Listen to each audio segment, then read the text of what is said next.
দেখো আয়ন কাকে বলে না, আমরা বলবো তড়িৎগ্রস্ত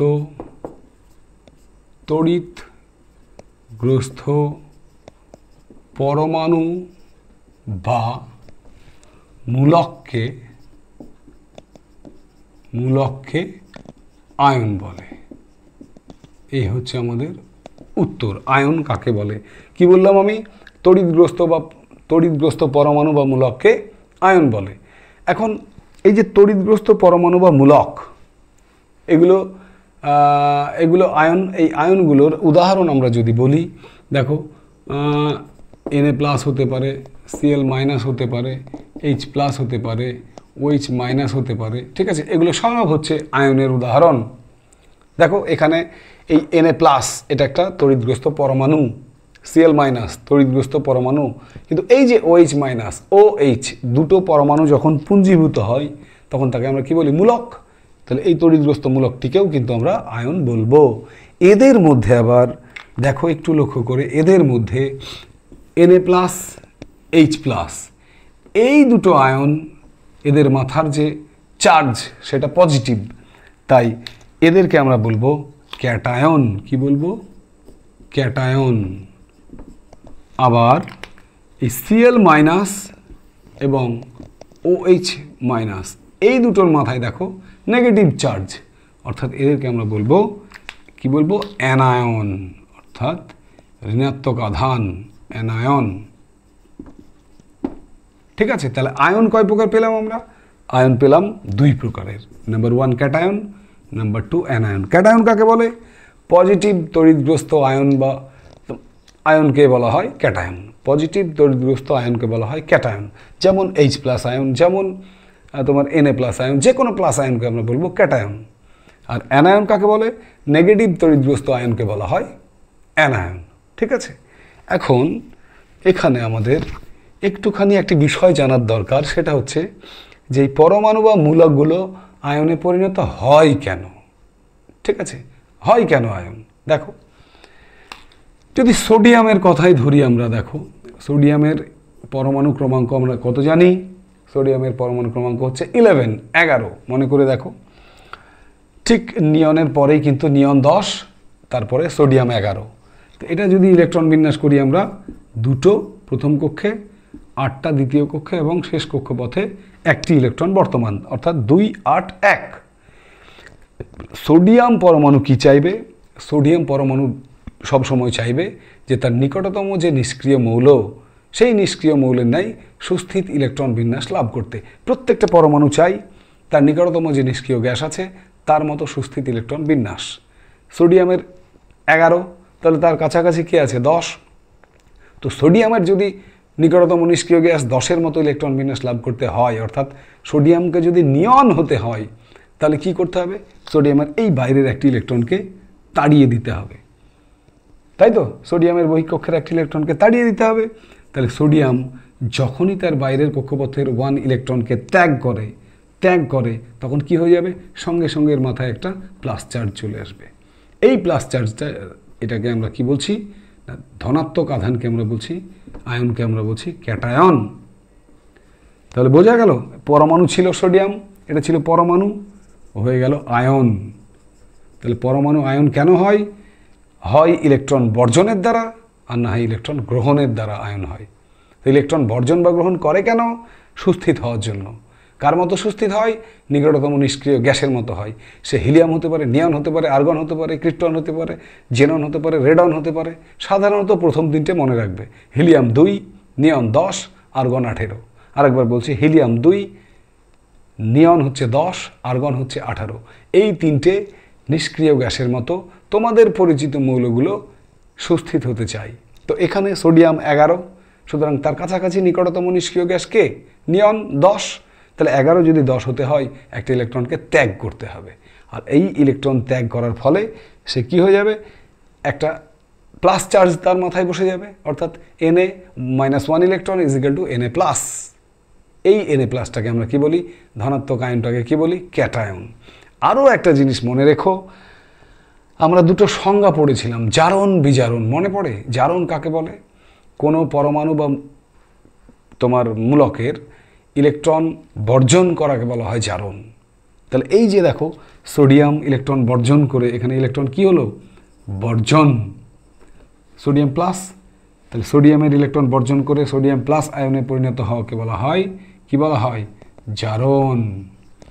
কিছুক্ষণ পরে আমরা যখন তড়িৎ বিশ্লেষণ পড়ব তখন দেখব এই জারণ বিক্রিয়াটা কোথায় ঘটে না, ইলেকট্রন বর্জন করার এই যে বিক্রিয়াটা, এই জারণ ঘটবে অ্যানোডে, অ্যানোড। ঠিক আছে, তো যাই হোক, আমরা যখন তড়িৎ বিশ্লেষণ পড়ব তখন অ্যানোডে কী হয়, ক্যাথোডে কী হয় সেগুলো একটু জানিয়ে দেব। আবার মনে করো ক্লোরিন, আমাদের পরিচিত একটি মৌল ক্লোরিন, যার ইলেকট্রনের সংখ্যা কত, মানে পরমাণু ক্রমাঙ্ক কত? 17। তো এই 17 যদি ইলেকট্রন বিন্যাস করি তাহলে কী হবে? 2, 8, 7। তাহলে দেখো ক্লোরিনের বাইরের কক্ষে কটি ইলেকট্রন দাঁড়ালো? 7টি। ক্লোরিন কি চাইবে? ক্লোরিন চাইবে দেখো 2 আর 8 10 আর 7 17। তো ক্লোরিন যদি সুস্থিত ইলেকট্রন বিন্যাস লাভ করতে চায় তাহলে দুটো রাস্তা আছে, হয় 7টা ইলেকট্রনকে বর্জন করে তাকে নিয়ন হতে হবে, আর না হয় আরও একটি ইলেকট্রন গ্রহণ করে তাকে আর্গন হতে হবে। এবার তোমরা বলো কোন কাজটা সহজ, 7টা ইলেকট্রন বর্জন করা নাকি একটা ইলেকট্রন গ্রহণ করা? স্বাভাবিকভাবেই তোমরা নিশ্চয়ই বুঝতে পারছো যে একটা ইলেকট্রন গ্রহণ করাই সহজ। তাই কি করে ক্লোরিন? সে একটা ইলেকট্রন গ্রহণ করে, অর্থাৎ Cl+1 ইলেকট্রন। একটা ইলেকট্রন যেই ভেতরে চলে আসবে অমনি মাথায় কি হয়ে যাবে? একটা নেগেটিভ চার্জ, অর্থাৎ Cl-। এই Cl-টাকে আমরা বলবো অ্যানায়ন। কি বলবো? অ্যানায়ন। আর এটা ইলেকট্রন এই গ্রহণ করা, ইলেকট্রন গ্রহণ করাকে আমরা কি বলি? বিজারণ। বিজারণ। আমরা যখন তড়িৎ বিশ্লেষণ পড়ব তখন দেখব এই বিজারণ অংশটা ক্যাথোড নামক তড়িৎ দ্বারে সম্পন্ন হয়। বিজারণ হয় ক্যাথোডে, বিজারণ হয় ক্যাথোডে, জারণ হয় অ্যানোডে। মনে থাকবে? নেক্সট, এবারে দেখো আমরা এখান থেকে সোজা চলে যাব তড়িৎ বিশ্লেষণ প্রক্রিয়ায়। সেই তড়িৎ বিশ্লেষণে যাওয়ার আগে দু একটি কথা তোমাদের বলে নিই। সেটা হচ্ছে, এই যে আমাদের কোনো পদার্থ বিশ্লিষ্ট হয়ে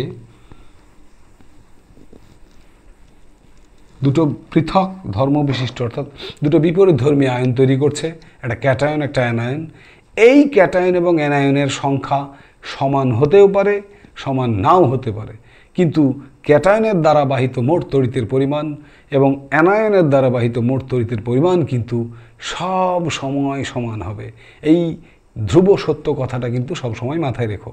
আমি আবার বলছি কথাটা, একটি দ্রবণে ক্যাটায়ন এবং অ্যানায়নের সংখ্যা সমান হতেও পারে, নাও হতে পারে। সমান হতেও পারে কখন? দেখো, যদি KCl মনে করো ভাঙলো, KCl যদি ভাঙে K+Cl-, দেখো এখানে একটা ক্যাটায়ন একটা অ্যানায়ন, তাহলে সংখ্যা কি হলো?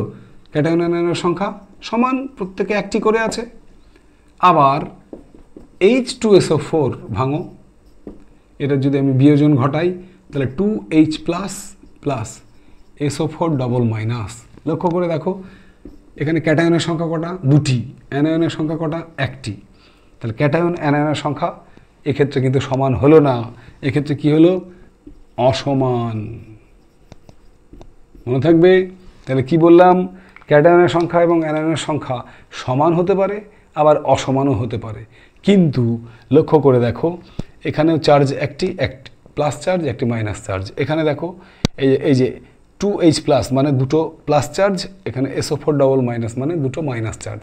অর্থাৎ ক্যাটায়নের মোট তড়িতের পরিমাণ এবং অ্যানায়ন দ্বারা বাহিত মোট তড়িতের পরিমাণ কিন্তু সমান হবে। মনে থাকবে? আর একটা জিনিস মাথায় রেখো, তড়িৎ বিশ্লেষণ সব সময় এটা অবশ্যই ডিসি কারেন্ট অর্থাৎ সমপ্রবাহ দ্বারা পরিচালিত হয়। তড়িৎ বিশ্লেষণের জন্য ডিসি কারেন্ট লাগে, ডিসি অর্থাৎ সমপ্রবাহ ছাড়া তড়িৎ বিশ্লেষণ হয় না। কোনো একটি তড়িৎ বিশ্লেষ্য পদার্থ যদি গলিত বা উপযুক্ত দ্রাবকে দ্রবীভূত হয় তাহলে সে দুটো বিপরীত আয়নে ভেঙে যায়। আবার বলছি কথাটা, কোনো তড়িৎ বিশ্লেষ্য পদার্থ যদি জল বলে না, যে কোনো উপযুক্ত দ্রাবকে দ্রবীভূত হয় অথবা গলিত অবস্থায় দুটো বিপরীত আয়নে বিয়োজিত হয়। এই দুটো বিপরীত আয়নে বিয়োজিত হওয়াকে আমরা বলবো বিয়োজন বা আয়নীভবন। আয়নীভবন, ঠিক আছে? তাহলে বিয়োজন বা আয়নীভবন কাকে বলে? না কোনো তড়িৎ বিশ্লেষ্য পদার্থ গলিত বা উপযুক্ত দ্রাবকে দ্রবীভূত অবস্থায় দুটো ভিন্ন ভিন্ন আয়নে, অর্থাৎ একটি ক্যাটায়ন এবং একটি অ্যানায়নে বিশ্লিষ্ট হয়ে যায়। এইভাবে দুটো ভিন্ন আয়ন তৈরির যে পদ্ধতি, সেটাকে আমরা বলবো আয়নীভবন বা বিয়োজন, ঠিক আছে? এইখানে লক্ষ্য করো, এই যে বিয়োজনটা হচ্ছে কোনো তড়িৎ বিশ্লেষ্য পদার্থের, এবারে তুমি যদি ওই তড়িৎদ্বার দুটোকে, তড়িৎদ্বার কি পরে আসছে আমি, তড়িৎদ্বার দুটোকে ব্যাটারির পজিটিভ এবং নেগেটিভ মেরুর সঙ্গে যুক্ত করো, দিয়ে ওর মধ্যে যদি কারেন্ট প্রবাহ চালাও, অর্থাৎ তড়িৎ প্রবাহ চালাও, তাহলে দেখবে অ্যানায়ন এবং ক্যাটায়ন কি করে, ওদের সম্পূর্ণরূপে কি হয় না, তোমার তড়িৎ শক্তি যেটা পাঠাচ্ছ সেটা রাসায়নিক শক্তিতে রূপান্তরিত হয় এবং ওটাকে ভেঙে দেয়, তড়িৎ বিশ্লেষ্য পদার্থকে ভেঙে দিয়ে তাকে, তার মধ্যে তড়িৎ প্রবাহের সৃষ্টি হয়, ঠিক আছে? তো এখানে তড়িৎ বিশ্লেষণ প্রক্রিয়ায় সবসময় মাথায় রাখবা, মনে রাখার বিষয় হচ্ছে তড়িৎ শক্তি রাসায়নিক শক্তিতে রূপান্তরিত হয়। তড়িৎ শক্তি রাসায়নিক শক্তিতে রূপান্তরিত হয়, ব্যাস। তড়িৎ শক্তি রাসায়নিক শক্তিতে রূপান্তরিত হয়, মনে থাকবে? এবারে দেখো, আমরা চলে যাব সোজা আরও কিছু সংজ্ঞায়, তারপরে জলের তড়িৎ বিশ্লেষণ নিয়ে আলোচনা করব। এবারে আমরা প্রথমেই জেনে নেব ভোল্ট মিটার সম্পর্কে। কি বললাম? Volt metre. ভোল্ট মিটার কাকে বলে? ভোল্ট মিটার কিছুই না, যে পাত্রে বা যে যন্ত্রের মধ্যে তড়িৎ বিশ্লেষণ প্রক্রিয়াটি সম্পন্ন হয় তাকে আমরা বলবো ভোল্ট মিটার। আর একবার বলে দিচ্ছি, যে পাত্রের মধ্যে তড়িৎ বিশ্লেষণ প্রক্রিয়াটি হয় তাকেই বলা হয় ভোল্ট মিটার। এইখানে একটু ভুল হয়ে যায় আমাদের, সেটা হচ্ছে আর একটি কাছাকাছি নামের আর একটি যন্ত্র আছে যেটাকে আমরা বলবো ভোল্টামিটার। আমরা একটা যন্ত্রের নাম ইতিমধ্যেই পেয়েছি, আমরা চল তড়িৎ পড়েছি, তাই আমরা জানি ভোল্টামিটার। তো পরীক্ষা যদি আসে ভোল্ট মিটার এবং ভোল্টামিটারের পার্থক্য কী, মনে রেখো, ভোল্ট মিটার হচ্ছে একটা পাত্র, যে পাত্রে তড়িৎ বিশ্লেষণ করা হয়, আর ভোল্টামিটার হচ্ছে সেই যন্ত্র যার মাধ্যমে বিভব প্রভেদ মাপা হয়। মনে করে দেখো, আমরা কিন্তু চল তড়িতে পড়েছিলাম বিভব প্রভেদ, এইটা মাপার যন্ত্র হচ্ছে ভোল্টামিটার, মাপার যন্ত্র। একটা লাইন আমি তোমাদের এই প্রসঙ্গে মনে করিয়ে দিই। কারেন্ট ইলেকট্রিসিটি বা চল তড়িৎ পড়ার সময় আমরা তড়িৎচালক বল এবং বিভব প্রভেদ এই পার্থক্যটা পড়তে গিয়ে একটা পয়েন্ট পেয়েছিলাম। তড়িৎচালক বল মাপা হয় পোটেনশিওমিটার যন্ত্রের সাহায্যে, আর বিভব পার্থক্য মাপা হয় ভোল্টামিটার যন্ত্রের সাহায্যে। মনে পড়ছে? সেই ভোল্টামিটার হচ্ছে এটা। তাহলে ভোল্টামিটার কি না, বিভব প্রভেদ মাপার যন্ত্র। আর ভোল্ট মিটার যেটা আমাদের এখনকার আলোচ্য বিষয়, যেটা আমাদের তড়িৎ প্রবাহ রাসায়নিক বিক্রিয়া অধ্যায়ের আলোচ্য বিষয়, সেটা হচ্ছে যে যন্ত্রে বা পাত্রে তড়িৎ বিশ্লেষণ প্রক্রিয়াটা সম্পন্ন হয় সেটাকেই বলবো আমরা ভোল্ট মিটার। এই ভোল্ট মিটারের মধ্যে দুটো তামার তার প্রবেশ করিয়ে সেখানে দুটো তোমার তড়িৎদ্বারকে রাখা হয়, ঠিক আছে? সেই তড়িৎদ্বার দুটো ব্যাটারির একটা পজিটিভ মেরুর সঙ্গে যুক্ত থাকে আর একটা ব্যাটারির নেগেটিভ মেরুর সঙ্গে যুক্ত থাকে। তাহলে যারা ভোল্টমিটারের ভেতরে যে তড়িৎদ্বার দুটো রয়েছে, তড়িৎদ্বার ইলেকট্রোড, সেই তড়িৎদ্বার দুটোর একটা ব্যাটারির পজিটিভ মেরুর সঙ্গে যুক্ত, পজিটিভ মেরুর সাথে যুক্ত, আর একটা ব্যাটারির নেগেটিভ মেরুর সাথে যুক্ত। মনে থাকবে, একটা ব্যাটারি পজিটিভ মেরুর সাথে যুক্ত আর একটা নেগেটিভ মেরুর সাথে যুক্ত। তো যেটা ব্যাটারির পজিটিভ মেরুর সঙ্গে যুক্ত তাকে বলা হয় অ্যানোড। মনে রেখো, যেটা ব্যাটারির নেগেটিভ মেরুর সঙ্গে যুক্ত তাকে বলা হয় ক্যাথোড। আবারও বলে দিই, যে তড়িৎদ্বারটা ব্যাটারির পজিটিভ মেরুর সঙ্গে যুক্ত থাকে সেটা অ্যানোড, আর যেটা নেগেটিভ মেরুর সঙ্গে যুক্ত থাকে সেটা হচ্ছে ক্যাথোড। মনে থাকবে? এতক্ষণ পর্যন্ত আমরা তড়িৎ বিশ্লেষণের মূল জায়গায় প্রবেশ করার জন্য যে যে বিষয়গুলো জানলাম সেই বিষয়গুলো পুনরায় একবার খুব কুইক জেনে নাও, মন দিয়ে একবার শুনে নাও। প্রথমেই আমরা বললাম যে সকল পদার্থগুলো তড়িতের সুপরিবাহী তাদেরকে বলা হয় তোমার তড়িতের সুপরিবাহী পদার্থ। যারা তড়িৎ পরিবহনে সক্ষম তাদের তড়িতের সুপরিবাহী পদার্থ বলে, আর যারা তড়িৎ পরিবহনে অক্ষম, তড়িৎ পরিবহন করে না, তাদের কুপরিবাহী পদার্থ বলে। সুপরিবাহীরা আবার দুই প্রকারের বললাম, একটা ইলেকট্রনীয় পরিবাহী, একটা তড়িৎ বিশ্লেষ্য পদার্থ। ইলেকট্রনীয় পরিবাহীরা আবার দুই প্রকার, ধাতব পরিবাহী, অধাতব পরিবাহী। তো ইলেকট্রনীয় পরিবাহী কারা বলেছি না, যে সকল ধাতু বা অধাতুগুলো মুক্ত ইলেকট্রনের সাহায্যে তড়িৎ পরিবহন করে এবং তড়িৎ পরিবহনের ফলে তাদের কোনো রকম কোনো রাসায়নিক পরিবর্তন ঘটে না, তারা একই রকম থাকে, এই পদার্থগুলোকে আমরা বলেছি ইলেকট্রনীয় পরিবাহী। অপরপক্ষে যে সমস্ত পদার্থগুলো কি করে না, গলিত বা দ্রবীভূত অবস্থায় তড়িৎ পরিবহন করে এবং তড়িৎ পরিবহনের ফলে পদার্থটির রাসায়নিক ধর্মে সম্পূর্ণ পরিবর্তন ঘটে, নতুন ধর্মবিশিষ্ট যৌগ উৎপন্ন হয়, তাদেরকে আমরা বলবো তড়িৎ বিশ্লেষ্য পদার্থ। এইখানে এই তড়িৎ বিশ্লেষ্য পদার্থের এইখানে দুটো ভাগ তোমরা একটু জেনে নাও। সেটা হচ্ছে তড়িৎ বিশ্লেষ্য পদার্থগুলোকে কিন্তু আমরা দুই ভাগে ভাগ করব, যেটা ওখানে বলা হয়নি, এখানেই বলে দিচ্ছি আমি। তড়িৎ বিশ্লেষ্য যে পদার্থ, এখানে আমি লিখলাম তড়িৎ বিশ্লেষ্য, তড়িৎ বিশ্লেষ্য, এটাও পরীক্ষায় কিন্তু খুব আসে তোমাদের, তাই মনে পড়লো আমি বলে দিলাম। তড়িৎ বিশ্লেষ্য পদার্থের দুটো ভাগ আছে, একটা হচ্ছে তীব্র তড়িৎ বিশ্লেষ্য আর একটা হচ্ছে মৃদু তড়িৎ বিশ্লেষ্য। ঠিক আছে? তীব্র তড়িৎ বিশ্লেষ্য কারা? যে সমস্ত তড়িৎ বিশ্লেষ্য পদার্থগুলো গলিত বা দ্রবীভূত অবস্থায় সম্পূর্ণরূপে আয়নিত হয়, অর্থাৎ বেশি মাত্রায় আয়নিত হয়, তাদেরকে আমরা বলবো তীব্র তড়িৎ বিশ্লেষ্য পদার্থ। আর যারা দ্রবীভূত বা গলিত অবস্থায় খুব কম মাত্রায় বিয়োজিত হয় বা সামান্য পরিমাণে বিয়োজিত হয়, তাদেরকে আমরা বলবো মৃদু তড়িৎ বিশ্লেষ্য পদার্থ। তাহলে তীব্র বা মৃদু তড়িৎ বিশ্লেষ্য পদার্থের এই ভাগটা তাদের বিয়োজনের উপর নির্ভর করে করা হয়, অর্থাৎ জলীয় দ্রবণে বা গলিত অবস্থায় যে যত বেশি মাত্রায় আয়নিত হতে পারবে সে তত বেশি তীব্র হবে, যে কম মাত্রায় আয়নিত হবে সে তত কম, অর্থাৎ মৃদু তড়িৎ বিশ্লেষ্য যাকে বলি তাই তারা। ঠিক আছে? তো এখানে উদাহরণ পরীক্ষার জন্য ভিভিআই তোমরা মনে রেখো। তীব্র তড়িৎ বিশ্লেষ্য পদার্থ হচ্ছে যেমন HCl, H2SO4, ঠিক আছে, NaCl, KOH, NaOH, এগুলো সব হচ্ছে তীব্র তড়িৎ বিশ্লেষ্য পদার্থ। HNO3। আর মৃদু তড়িৎ বিশ্লেষ্য কোনগুলো? মৃদু যেমন তোমার ফসফরিক অ্যাসিড H3PO4, যেমন তোমার অ্যামোনিয়াম হাইড্রোক্সাইড NH4OH, যেমন তোমার অ্যাসিটিক অ্যাসিড CH3COOH, যেমন তোমার ফর্মিক অ্যাসিড HCOOH, এগুলো সব হচ্ছে মৃদু তড়িৎ বিশ্লেষ্য পদার্থ।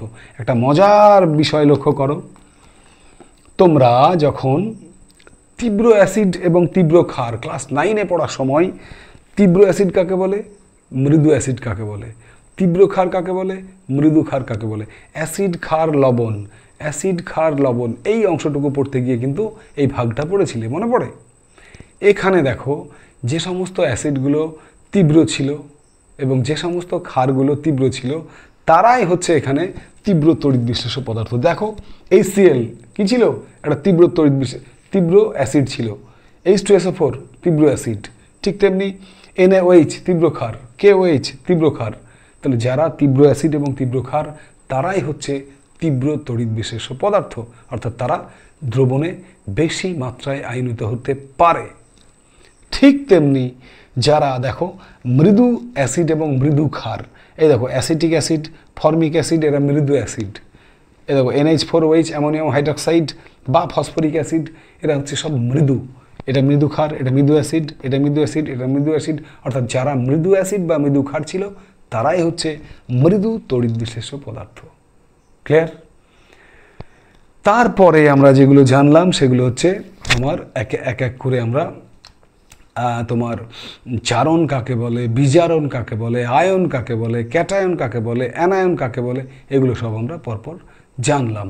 সব শেষের দিকে আমরা পরিচিতি লাভ করলাম যে ভোল্ট মিটার কি, তার সঙ্গে ভোল্টামিটারের কি পার্থক্য, আর ক্যাথোড এবং অ্যানোড বলতে আমরা কি বুঝি। ঠিক আছে, এইটুকু অংশ। আর কিছু জিনিস যেটা হাইলাইট করার দরকার তোমাদের সামনে সেটা বলে দিয়েছি অলরেডি আমি, যে তড়িৎ বিশ্লেষণে তড়িৎ শক্তি থেকে রাসায়নিক শক্তিতে রূপান্তরিত হয়, আর তড়িৎ বিশ্লেষণের সময় কি হয় না তোমার ডিসি কারেন্ট, যেটাকে আমরা সমপ্রবাহ বলি, সেইটা ব্যবহৃত হয়। এছাড়াও আমরা ধাতব পরিবাহীর সঙ্গে তড়িৎ বিশ্লেষ্য পদার্থের তিনটে পার্থক্য কিন্তু পড়েছি।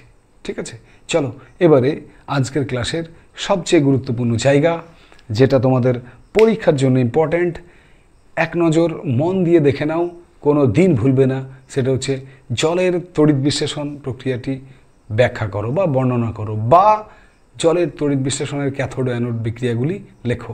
দেখো কি করবে। তো এবারে আমাদের যে আলোচনা সেটা হচ্ছে জলের তড়িৎ বিশ্লেষণ। দেখো আমরা এখানে হেডলাইন দিলাম জলের H2O জল তড়িৎ বিশ্লেষণ। এক্ষেত্রে দেখো জলের তড়িৎ বিশ্লেষণ যে যন্ত্রের সাহায্যে করা হয় সেই যন্ত্রকে আমরা বলি ভোল্ট মিটার। ঠিক আছে, আর প্রথমেই আমাদের যেটা বলা দরকার সেটা হচ্ছে বিশুদ্ধ জল তড়িৎ পরিবহন করে না। জলে যদি আমরা সামান্য পরিমাণে অ্যাসিড মিশিয়ে দিই তাহলে সেই অ্যাসিড মিশ্রিত জল আবার তড়িৎ পরিবহন করতে পারে। ঠিক আছে, তাহলে অ্যাসিড মিশ্রিত জল তড়িৎ পরিবহনে সক্ষম, বিশুদ্ধ জল তড়িৎ পরিবহন করতে পারে না। কেন জানো? কারণ বিশুদ্ধ জলের যে আয়নন ক্ষমতা, মানে আয়নীভবন ক্ষমতা বা বিয়োজন ক্ষমতা, সেটা খুব কম। অর্থাৎ বিশুদ্ধ জল H+ এবং OH- এই দুটো আয়নে কম পরিমাণে ভাঙে। কিন্তু জলে যদি সামান্য পরিমাণে আমরা অ্যাসিড মিশিয়ে দিই, বিশেষ করে সালফিউরিক অ্যাসিড মেশাই, সেক্ষেত্রে কিন্তু জলের ওই যে H+ এবং OH- আয়নে ভেঙে যাওয়ার প্রবণতাটা বেড়ে যায়। ঠিক আছে, তখন জল ভালোভাবে তড়িৎ পরিবহন করে। তো এক্ষেত্রে আমরা কি বলবো না, অ্যাসিড মিশ্রিত জল ওই ভোল্টামিটারে নেব। তো ভোল্টামিটারটি মোটামুটি দেখো একটা এইরকম পাত্র। ঠিক আছে, এটাই মনে করো ভোল্টামিটার। তার নিচের দিকটা খোলা এবং এখানে এই খোলা অংশে একটি কর্কের ছিপি থাকে, এখানে কর্ক দেয়া থাকে। এই পাত্রে জল নেওয়া হয়, অ্যাসিড মিশ্রিত জল। এখানে দুটো তড়িৎদ্বারকে প্রবেশ করানো হয়, এই দুটো হচ্ছে কাঁচ নল, টেস্ট টিউব যাকে বলে। ঠিক আছে, এই টেস্ট টিউবের মধ্যে কর্কের ছিপির ভেতর দিয়ে দুটো তামার তারকে প্রবেশ করানো হয়। তো এখানে একটা তড়িৎদ্বার প্লাটিনামের পাত, এখানে একটা তড়িৎদ্বার প্লাটিনামের পাত নেওয়া হয়। তো এই ব্যাটারির একটা অংশ যেটাকে আমরা নেগেটিভ মেরুর সঙ্গে যুক্ত করি ব্যাটারির, আর এখানে একটা অংশ যেটাকে আমরা ব্যাটারির পজিটিভ মেরুর সঙ্গে যুক্ত করি। তোমরা ইতিমধ্যেই জেনে গেছো ব্যাটারির নেগেটিভ মেরুর সঙ্গে যাকে যুক্ত করা হয় তাকে কি বলা হয়? ক্যাথোড। ক্যাথোড বলা হয়। আর পজিটিভ মেরুর সঙ্গে যাকে যুক্ত করা হয় তাকে কি বলে? অ্যানোড বলা হয়।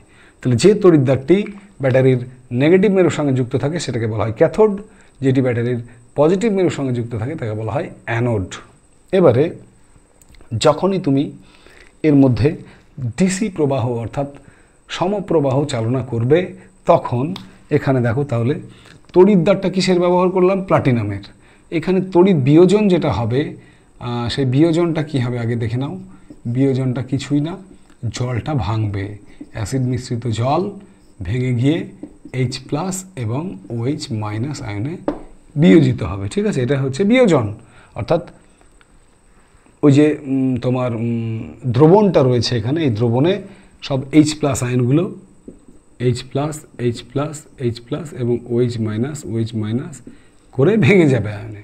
এই দ্রবণে সবটাই দুটো বিপরীতধর্মী আয়ন H+ এবং OH- আয়ন ঘুরে ঘুরে ঘুরে ঘুরে বেড়াবে। এইবার মজার ঘটনাটা কি ঘটে দেখো, যখন আমি এর মধ্যে দিয়ে ডিসি কারেন্ট পাঠাচ্ছি, ডাইরেক্ট কারেন্ট বা সমপ্রবাহ পাঠাচ্ছি, তখন যারা পজিটিভ আধান তারা কি করবে, অ্যানোড কর্তৃক আকর্ষিত হবে। কারণ তোমরা জানো অ্যানোডটা কি, অ্যানোডটা হচ্ছে নেগেটিভ আর ক্যাথোডটা হচ্ছে পজিটিভ পজিটিভ পজিটিভ পজিটিভ। ঠিক আছে, তাহলে অ্যানোড নেগেটিভ, ক্যাথোড পজিটিভ। তাহলে নেগেটিভ কাকে আকর্ষণ করবে, পজিটিভকে আকর্ষণ করবে। তাহলে হাইড্রোজেন প্লাস আয়ন অর্থাৎ H+ আয়নগুলো কোথায় যাবে, এখানে আমি লিখে দিলাম ক্যাথোড বিক্রিয়া, ভালো করে বুঝে নাও। আর এখানে হচ্ছে অ্যানোড বিক্রিয়া, অ্যানোড বিক্রিয়া। তাহলে যে H+ আয়নগুলো উৎপন্ন হয়েছে তারা ধীরে ধীরে দ্রবণ থেকে কোথায় যাবে, কার দিকে যাবে, ক্যাথোডের দিকে যাবে। তাহলে H+ গুলো কোথায় যাবে, ক্যাথোডে। ক্যাথোডে H+ যাবে, ক্যাথোডে গিয়ে সে কী করবে, তার মাথায় তো প্লাস আছে, সে ক্যাথোড থেকে একটা ইলেকট্রন গ্রহণ করে নেবে, অর্থাৎ এখানে হয়ে যাবে +1 ইলেকট্রন। একটা ইলেকট্রন যেই গ্রহণ করবে তখন সে কি হয়ে যাবে, হাইড্রোজেন পরমাণু, অর্থাৎ তড়িৎ নিরপেক্ষ পরমাণু, যেটা হাইড্রোজেন পরমাণুতে রূপান্তরিত হবে। ছিল H+, ক্যাথোডে গেল, ক্যাথোড থেকে একটা ইলেকট্রন গ্রহণ করলো, করে হয়ে গেল H পরমাণু। এই যে ইলেকট্রন গ্রহণ করাকে আমরা কি বলি, বিজারণ। কি বলি, বিজারণ। মনে থাকবে। তাহলে ক্যাথোডে কি ঘটলো, জারণ না বিজারণ, বিজারণ। এইভাবে উৎপন্ন হাইড্রোজেন পরমাণু আবার কি করবে না, হাইড্রোজেন পরমাণুটা, দুটো হাইড্রোজেন পরমাণু একত্রিত হয়ে H + H = H2, অর্থাৎ ক্যাথোডে যে গ্যাসটা উৎপন্ন হবে, ক্যাথোড কোনটা, ক্যাথোড এইটা, এই দেখো, এই গ্যাসটা হচ্ছে হাইড্রোজেন H2। বোঝাতে পারলাম, আশা করি বুঝে গেছো। এবার অ্যানোডে, অ্যানোড কি বলেছি, পজিটিভ। তাহলে অ্যানোডে কে আসবে, নেগেটিভ আধানগুলো। নেগেটিভ আধান কোনটা, জল ভেঙে যে দুটো পেয়েছি তার মধ্যে নেগেটিভ আয়ন কোনটা, OH- আয়ন। তাহলে অ্যানোডে যদি OH- আয়ন আসে, এ কি করবে, একটা ইলেকট্রন বর্জন করতে চাইবে। তাহলে 1 ইলেকট্রন বর্জন, একটি ইলেকট্রন বর্জনের মাধ্যমে কি হয়ে যাবে, তড়িৎ নিরপেক্ষ OH মূলকে পরিণত হবে। ছিল অ্যানায়ন, একটি ইলেকট্রন বর্জন করলো, করে হয়ে গেল মূলক। 4টে এরকম OH মূলক একত্রিত হয়ে 2 অণু জল এবং 1 অণু অক্সিজেন উৎপন্ন করে। তার জন্য আমরা অ্যানোডে পেয়ে যাই অক্সিজেন গ্যাস। অর্থাৎ অ্যাসিড মিশ্রিত জলের আমরা যদি তড়িৎ বিশ্লেষণ করি, তাহলে ক্যাথোডে পাবো হাইড্রোজেন গ্যাস, অ্যানোডে পাবো অক্সিজেন গ্যাস। এই শব্দটুকু মনে রেখো, মানে অক্সিজেন, মানে অ্যানোড। অক্সিজেন পাওয়া যাবে অ্যানোডে, তাহলে বাদবাকি হাইড্রোজেন পাওয়া যাবে ক্যাথোডে।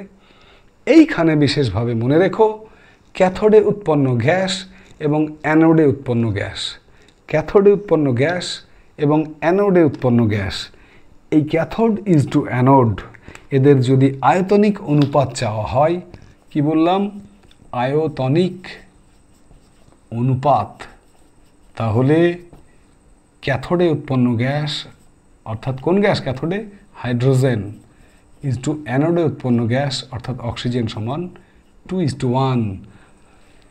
তুমি ওখানে ওই টেস্ট টিউবের যে গ্যাসের পরিমাণ, সেই গ্যাসের আয়তনের দিক থেকে তুমি যদি বিচার করো, তাহলে 2 ভাগ হবে হাইড্রোজেন আর 1 ভাগ উৎপন্ন হবে অক্সিজেন গ্যাস। ক্লিয়ার? এই হচ্ছে আমাদের জলের তড়িৎ বিশ্লেষণের ক্যাথোড ও অ্যানোড বিক্রিয়া। তাহলে আমাদের যে কোনো তড়িৎ বিশ্লেষণ, আমি নেক্সট ক্লাসে তোমাদের তড়িৎ প্রবাহ এবং রাসায়নিক বিক্রিয়ার নেক্সট ক্লাসে খুব ইম্পর্টেন্ট কয়েকটা কোয়েশ্চেন নিয়ে আমি হাজির হব। সেখানে দেখবে তোমার কপার দণ্ড ব্যবহার করে কপার সালফেটের তড়িৎ বিশ্লেষণ করা, কপারের পরিশোধন করা, ওখানে রয়েছে তোমার গোল্ড প্লেটিং, সিলভার প্লেটিং, তারপরে রয়েছে তোমার অ্যালুমিনিয়াম ধাতু অর্থাৎ অ্যালুমিনা থেকে Al2O3 থেকে অ্যালুমিনিয়াম নিষ্কাশন। এই সমস্ত যে তড়িৎ তোমার প্রবাহের মাধ্যমে তড়িৎ বিক্রিয়াগুলো আমরা করিয়ে দেখাবো, অর্থাৎ তড়িৎ বিশ্লেষণগুলো আমরা দেখাবো। সেখানে খুব তোমার কি বলবো, সহজেই তুমি সেগুলোকে মনে রাখতে পারবে, বুঝে নিতে পারবে, যদি আজকের এই অংশটুকুকে ভালোভাবে বুঝে নাও। তাই আরও একবার মনোযোগ দিয়ে জায়গাটি দেখে নাও।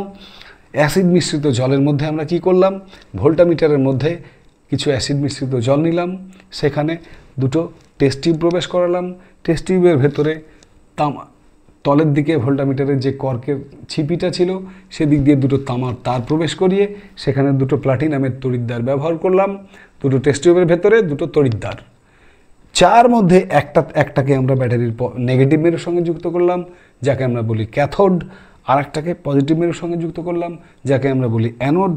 দিয়ে আমরা কি করলাম, এদের মধ্যে ডিসি কারেন্ট বা সমপ্রবাহ চালনা করলাম। তো প্রথমে কি হয়েছিল, জল অ্যাসিড মিশ্রিত জলের বিয়োজন ঘটে H+ এবং OH- আয়ন উৎপন্ন হয়েছিল। এই H+ আয়নটা, H+ মানে যে কোনো ক্যাটায়ন সব সময় ক্যাথোডে যাবে, ক্যাটায়ন ক্যাথোডে যাবে, ক্যাটায়ন ক্যাথোডে যাবে, ক্যাটায়ন ক্যাথোডে যাবে। ক্যাথোডে গেলে কাকে পাবে, ক্যাটায়ন ক্যাথোডে গেলে ইলেকট্রনকে পাবে, ইলেকট্রন, কারণ ক্যাথোড হচ্ছে নেগেটিভ। এই যে দেখো দেখো ক্যাথোডটা নেগেটিভ, ক্যাথোড এই দেখো নেগেটিভ নেগেটিভ নেগেটিভ দেওয়াই আছে। তাহলে ক্যাথোডে যেই প্লাস আয়নটা মানে ক্যাটায়নটা যাবে, তখন সেখান থেকে ইলেকট্রন নিয়ে সে হয়ে যাবে তড়িৎ নিরপেক্ষ পরমাণু, ঠিক যেমনটা হয়েছে হাইড্রোজেন প্লাস, অর্থাৎ এটা ক্যাটায়ন, এ ক্যাথোডে গিয়েছে, গিয়ে দেখো একটা ইলেকট্রন নিয়ে সে হয়ে গেছে H পরমাণু, তড়িৎ নিরপেক্ষ পরমাণু। তাই ক্যাথোডে আমরা পেলাম হাইড্রোজেন গ্যাস। ঠিক তেমনি যে অ্যানায়ন সে অ্যানোডে যাবে, যে অ্যানায়ন সে অ্যানোডে যাবে, ক্যাটায়ন ক্যাথোড, একদম খুব সহজ মনে রাখা, ক্যাটায়ন ক্যাথোডে যাবে, অ্যানায়ন অ্যানোডে যাবে। বোঝা যাচ্ছে তো? তো যাই হোক, এখানে জলকে তড়িৎ বিশ্লেষণ করার সময় আমরা অ্যাসিড মেশালাম, তাই তো? এখানে একটা কথা আমি বলে দিই তোমাদের, খুব ইম্পর্ট্যান্ট একটি কথা, সেটি হচ্ছে যে কোনো পদার্থ যখন দেখবে তার বিয়োজনের মাত্রা খুব কম, তখন তার মধ্যে যদি তুমি বাইরে থেকে জল যোগ করো, অর্থাৎ ওই দ্রবণের কনসেন্ট্রেশন, গাঢ়ত্ব যদি তুমি কমিয়ে দাও, যত লঘু দ্রবণে পরিণত করতে পারবে, ততই দেখবে তার বিয়োজনের মাত্রা কিন্তু বেড়ে যাবে।